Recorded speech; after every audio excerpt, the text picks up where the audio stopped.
Sasa andiko letu la msingi ilikuwa ni Warumi sura ile 8:22 hata 27. Warumi sura ile 8:22 hata 27. Namba moja, Warumi ile 8:22 ndio kundi la kwanza. Kwa tukaangalia namna jinsi ilivyokuwa, lakini tukaangalia namna jinsi ilivyo hata kama vitaugua ukombozi tunao, na tukaona majibu ambayo Bwana ametupa katika Wakorintho 2:5-17, na jinsi ambavyo andiko nasema hata imekuwa mtu akiwa ndani ya Kristo amekuwa kiumbe kipya, ya kale yamepita na sasa yamekuwa mapya. Halo. Kwa hiyo lazima utambue kwamba pamoja na kwamba viumbe vinaugua, lakini kuna kupita, kuna kuondoka. Tuliangalia mifano kadha wa kadha, mambo mengi sana. Tunayo mifugo, tunayo mimea, na nikazungumza sana kwamba kwenye viumbe hapo tunazungumza kwa habari ya wanyama ukimtoa binadamu. Kwa wanyama wengine ambao unawafahamu, wa kufugwa na wasiofugwa, lakini pamoja na mimea aidha inayojiotea kondeni au ambayo tunaipanda kwenye mashamba, yote hiyo inaingia kwenye makundi ya wanyama na mimea. Sema amina. Ambayo ni viumbe haya. Halo. Na jambo lingine tukaangalia namba 2 ni Warumi 8:23-25, namna jinsi ambavyo tukaona kundi la pili waamini wanaugua, lakini tukaona kwamba uko ushindi kwa mujibu wa Wakorintho 2:5-2-4.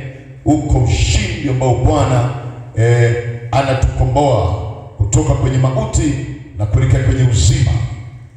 Kwa hiyo hata kama iweje, ndio maana mwanadamu anaumwa, yiko nyakati za kupita kwenye moto, kupita kwenye majaribu, kwenye mapito, lakini katika yote Bwana anatutetea kwayo. Halo. Sema amina kubwa kwa jina la Bwana. Lakini tukaunganisha mpaka ule mstari wa 5 kwa Wakorintho 2:5-4, na mwishowe tukamalizia ile 5. Sasa leo tunaingia kundi namba 3, Warumi sura 8:26 hata 27. Na kundi la 3 ambalo Roho Mtakatifu anaugua. Anauguaje Roho Mtakatifu na kwa ajili ya nani? Kumbuka kichwa cha somo ni maombi na maombezi ya ukombozi kwa utukufu ujao. Maombi na maombezi ya ukombozi kwa utukufu ujao. Sasa tunazo dakika kadhaa chache ambazo ndani yake tutaangalia mambo makuu matatu katika namba 3 hii. Itakuwa na A, B na C. Lakini tuangalie sasa Warumi ile 8:26-27 inasemeje?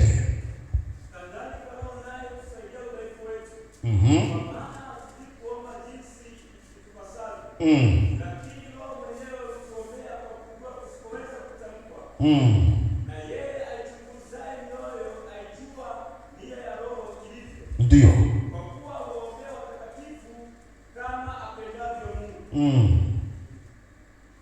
Mpaka 27 mwisho asante. Jina la Bwana libarikiwe sana. Hebu rudia tena mstari hiyo miwili. Sikiliza hapo. Kadhalika naye Roho hutusaidia nini jamani? Udhaifu wetu. Kumbe mwanadamu anakumbwa na madhaifu kadha wa kadha, lakini kisije kama kigezo cha kutelezea kuelekea kwenye dhambi. Sema amina. Yako madhaifu, kuna hasira, yako madhaifu, kuna kuugua. Huo ndio udhaifu na usemo ambao wakati mwingine unakuwa nje ya uwezo wako, lakini usiopelekea kutenda dhambi. Sema amina. Kwa maana tulikuomba jinsi itupasavyo. Kumbe wakati mwingine tunakumbwa na udhaifu kwa sababu hatujui kuomba ipasavyo. Hatujui kuomba nini? Kumbe tafsiri yake tungeliomba ipasavyo, tusingekumbwa na nini? Halo, tuko pamoja? Tusingekumbwa na nini? Na udhaifu. Sema amina jamani. Kumbe hatujui kuomba ipasavyo. Sema amina. Sasa nani mwenye dhamana? nani mwenye mzigo ashikae mzigo huo? Nani anayeweka rehani maisha yake, anaweka rehani kila aina ya fahari yake, na kwa ajili ya nani? Twende. Lakini Roho mwenyewe hutuombea kwa kuugua kusikoweza kutamkwa. Sikiliza, kumbe yuko sasa ambaye anatuombea kwa kuugua kusikoweza kutamkwa. Halo? Yaani anaugua kwa ajili yangu na yako, anaugua kwa ajili ya kanisa, anaugua kwa ajili ya waamini na viumbe, kwa kuugua kusikoweza kufanya nini? Kutamkwa. Haleluya. Sikiliza, nilikupa ushuhuda hapa. Nilikupa nini? Ushuhuda hapa juzi. Tatu kwanza bwana, nitakwambia usimame baadaye. Sasa kwa sababu yeye haonekani kwa macho, ndiye atakayewatambua maadui zako. Sema amina. Haleluya kanisa. Sema amina kubwa kanisa. Yaani wewe unaweza kumuona adui yako ni huyu speaker, lakini kumbe wako wasioonekana kwa macho ya kawaida, lakini wamejani wengi. Ndio sababu na wakati ule yeye Gehazi anachungulia dirishani, anaona jeshi la Washami, anafikiri ndio maadui zao. Kumbe wako maadui ambao hawaonekani kwa macho. Sema amina. Lakini tena yeye hakujua kumbe wale ni maadui waonao, lakini wako maadui wa maadui waonekanao kwa macho, lakini wao ni walinzi kwao. Sema amina. Sasa Bwana alipomsihi nabii Elisha kwamba amfumbue macho yule mtumishi wake, kumbe kwenye kilima kuna jeshi kubwa la kimbingu. Sema amina. Linalolinda watakatifu wake. Sema amina. Linalotulinda sisi wateule wa Bwana, linalolinda kanisa lake. Sema amina. Tunaolindwa nao ni wengi kuliko wale tunaowaona, dhidi ya wale tusiowaona. Hao ndio ambao ukimwita Bwana anashuka. Roho Mtakatifu anapougua kwa ajili yako, anapoomba kwa ajili yako, yeye anashuka, anashusha jeshi la mbinguni, anamsitu malaika Mikaeli, wewe ndio mkuu wa kijeshi wa majeshi ya mbingu. Haya, kama ni mapambano, pambana na lile, pambana na pale, pambana na pale. Kama ni afya, pambana na afya. Kikosi kinachohusiana na mazingira, pambana na mazingira. Na uchumi, pambana. Vile ni vile tu hatujajua ile siri ya Roho Mtakatifu ikoje ndani yetu. Sema amina kubwa kanisa. Lakini kama tungefahamu siri hii, nataka nikwambie, usingeacha kuomba kwa jina la Bwana. Usingeacha kufanya nini? Kuomba. Kipo kitabu kingine anasema hivi, yaani kama kuomba hujui, basi hujui sana. Naelewa kauli? Kama kuomba hujui kuomba, basi hujui nini? Sana. Lakini kanuni ya kuomba iko hivi. Unajua kuna wakati hata mimi miaka ya nyuma ninapotaka kuomba, ninaona kama msukumo haupo ndani, naona kama mguso haupo ndani. Haleluya, haleluya. Na mimi naanza kufanya kwamba leo sina msukumo, ngoja ninyamaze. Sikiliza nikwambie. Tutaangalia huko chini, utaona wakati mwingine ni kama nayatangulia mambo mengine, lakini wako waombezi wetu. Sema wako waombezi wetu. Yuko mwombezi mbinguni na yuko mwombezi duniani. Sema amina kubwa. Sema amina kubwa tena. Wote hawa wanamwombea huyu muamini, wanaliombea kanisa, wanamwombea mtakatifu, wanatuombea watakatifu wa Bwana, wanatuombea. Yuko Yesu mbinguni. Sema Yesu mbinguni. Yeye anatuombea kwa Baba. Sema amina. Alafu yuko mwombezi duniani, anaitwa Roho Mtakatifu. Yeye anatuombea hapa duniani. Sema amina kubwa. Zote hizo ni taarifa zinaenda kwa Baba na majibu yanakuja, tunapokea. Sasa usipojua siri hii kwamba hivi kuomba ni nguvu zangu, sio nguvu zako. Yuko anayeugua kwa ajili yako kwa jina la Bwana. Anapoona kuna malemeo yamekuja kwako, anaugua sana kwa ajili yako. Anapoona kuna mambo hujajibiwa, anaugua kwa ajili yako. Anapoona kuna ndoto haujajifikia, kuna maono haujayafikia, kuna hatima bado hujaifikia, anaugua kwa ajili yako. Huyo ni Roho Mtakatifu ndani yako kwa jina la Bwana. Na Roho Mtakatifu hayuko mita 2 kutoka kwako.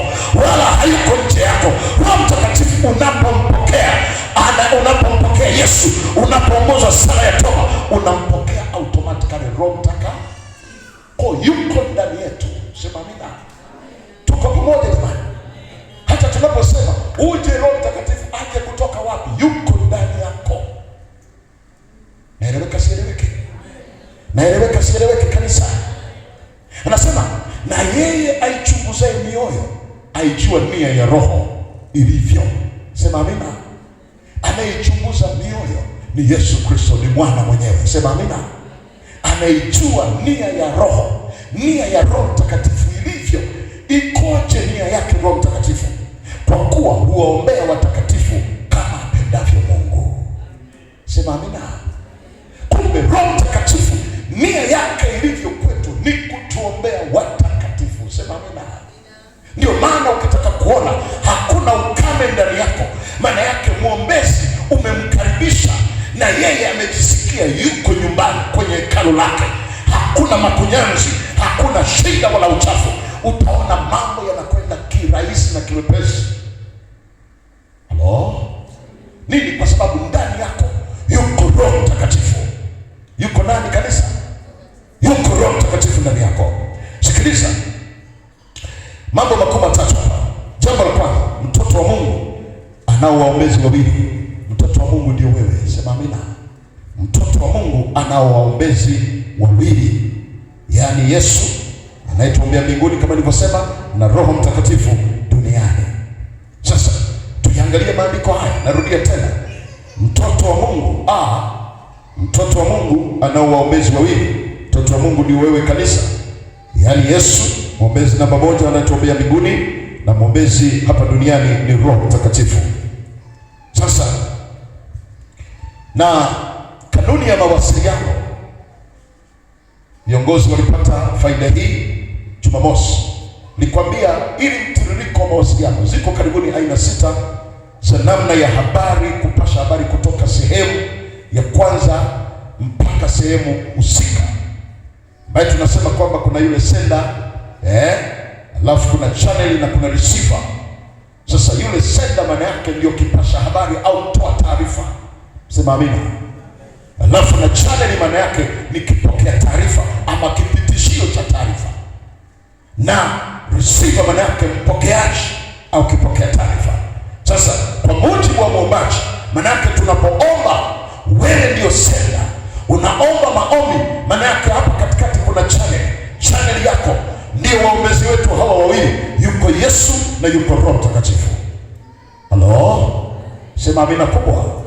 Na mpokeaji ndiye Mungu mwenyewe. Haleluya jamani. Ndio maana wakati mwingine tunapofundisha somo la maombi, nasema kwamba maombi maana yake nini?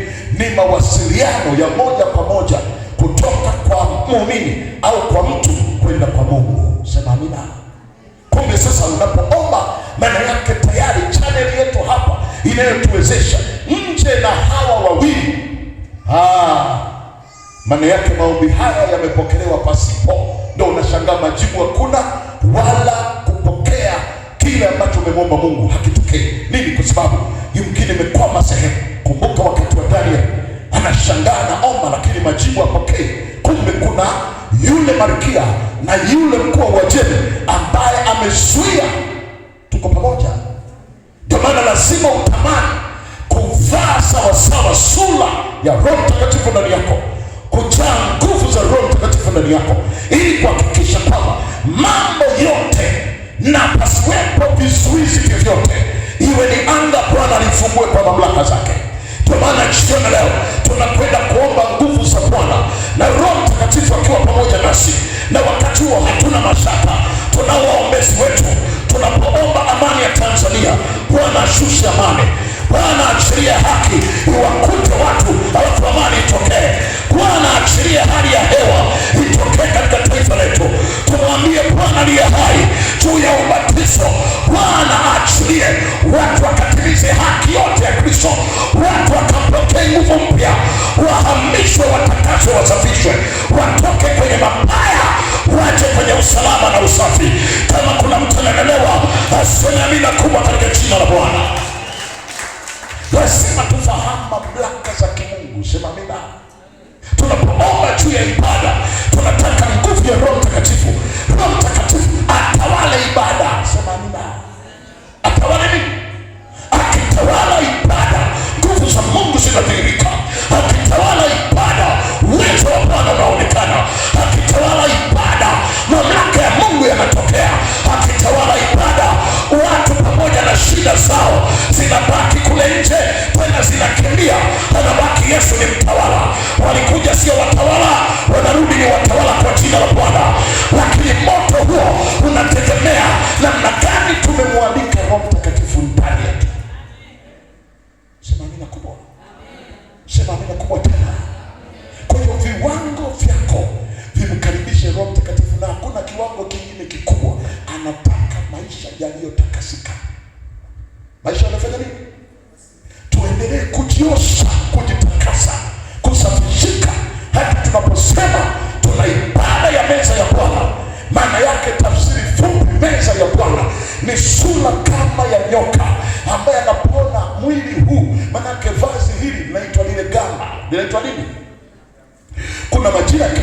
hili limechoka, inabidi alivue. Sema amina. Na kulivua usifikiri huwa ni raha, lina maumivu. Sema amina. Maana linatoka kwenye ngozi, linatoka kwenye nyama, lakini lazima litoke, maana limechakaa. Hata meza ya Bwana inapokuja inatuletesha tena msalabani. Sema amina. Maumivu, gharama Yesu aliyolipa kwa ajili yetu Kalvari, tukawa salama. Tunarudi tena, tunauangalia msalaba, tunaangalia damu ya Yesu iliyofanya ukombozi, halafu tunatafakari kwa nini iko shida yako mateso, kwa nini naugua, kwa nini napata shida. Lazima ukatae ya kwamba narudi niwe salama, narudi kwa ukombozi ule Yesu niwe salama, sikurudishi kwenye mateso na kurudisha kwenye ukombozi. Ndio maana lazima ujue kabisa kwamba unapoingia kwenye maombi au unapofanyiwa maombezi ni kwa ajili ya ukombozi wako kwa utukufu ujao. Nasema kwa ajili ya utukufu ujao. Saite Bwana aliye hai katika maombi haya. Mwambie Bwana, nahitaji kukomboa